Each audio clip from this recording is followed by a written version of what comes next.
Nex Gozio, Manuel Fa e Patrizio Bertin. Questo è un libro scritto dal presidente di Confcommercio Veneto e di Ascom Padova in compagnia di Manuel Fae, che è un imprenditore esperto in marketing digitale, che racconta e immagina come sarà lo scenario del post-Covid per quanto riguarda i negozi. Andiamo a sentire dalle voci dei protagonisti che cosa hanno scritto.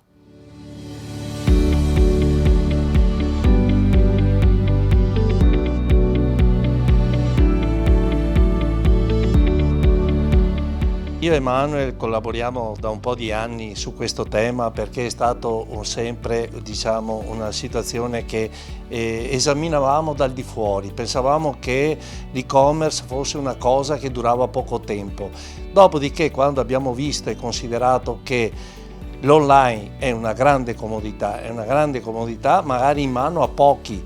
Ecco che allora ci siamo messi a ragionare proprio sulle vendite online, sull'e-commerce e abbiamo analizzato e visto che con questa situazione si può assolutamente innovare i nostri negozi, perché oggi non basta più essere in forma fisica su un posto dove tu pensi che una volta che hai alzato la serranda hai fatto bottega. Non è più così, ormai la gente si è abituata in maniera diversa, il Covid ha accelerato questa situazione e tutto questo ha fatto riflettere io e Manuel nel magari anche mettere giù un'idea di un negozio, il prossimo negozio come deve essere, che tipologia deve avere, che caratteristiche deve avere, che anche comodità deve avere, e siamo arrivati a fare un'analisi molto approfondita per avere la possibilità di aiutare tanti negozianti che magari vedevano l'e-commerce solo come un nemico.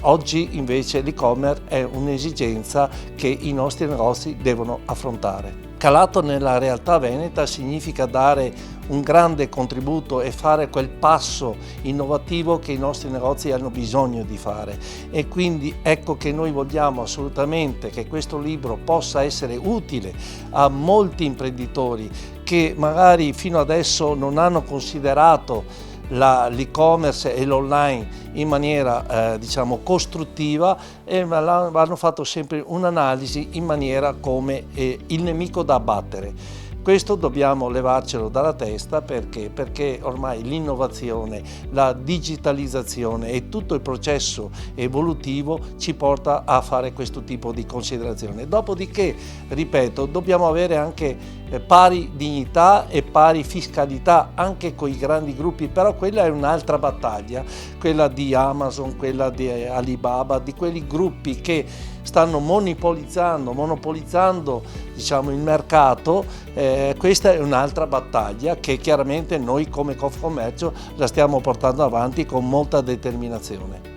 Io devo ringraziare parecchie persone che hanno collaborato alla stesura di questo libro. Per primi devo ringraziare Grafica Veneta, che ci ha dato la disponibilità e anche il supporto anche economico per riuscire a raggiungere questo obiettivo. Poi devo anche la collaborazione con il VIM, con Giustina Destro e con il professor Pagano, dove abbiamo collaborato e dove collaboriamo in stretto rapporto per essere utili alla ricerca, e questo libro è anche utile alla ricerca perché abbiamo bisogno di ricerca, lo vediamo specialmente in questo momento di grande emergenza sanitaria. Cosa vuol dire far ricerca? Ecco perché noi abbiamo destinato una cifra al VIM per ogni libro venduto, e spero che questo possa essere anche questo un grande aiuto.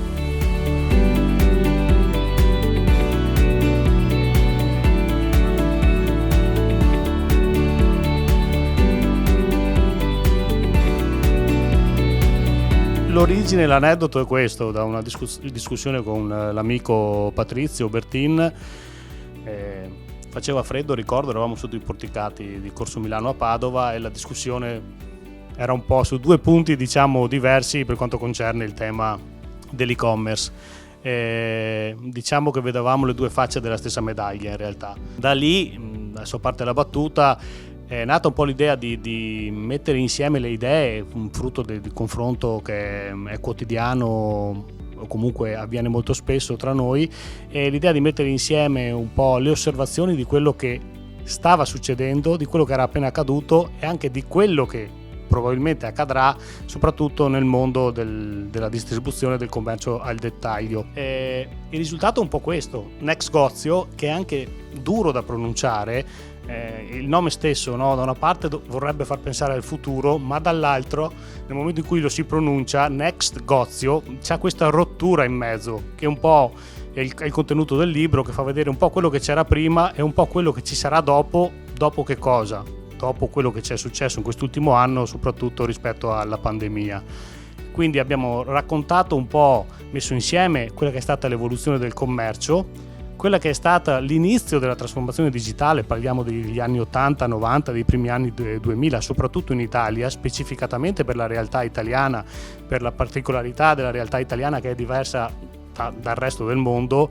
Basti pensare alla quantità di negozi piccoli, di piccole realtà che ci sono, vuoi per l'orogenesi del territorio, vuoi per tradizione, vuoi perché siamo il paese dei campanili, e poi una seconda parte dove siamo andati ad analizzare, diciamo, il comportamento dei consumatori, dei clienti, di noi quando compriamo e facciamo acquisti, e di come sia cambiato negli ultimi anni, soprattutto in virtù dei cambiamenti tecnologici.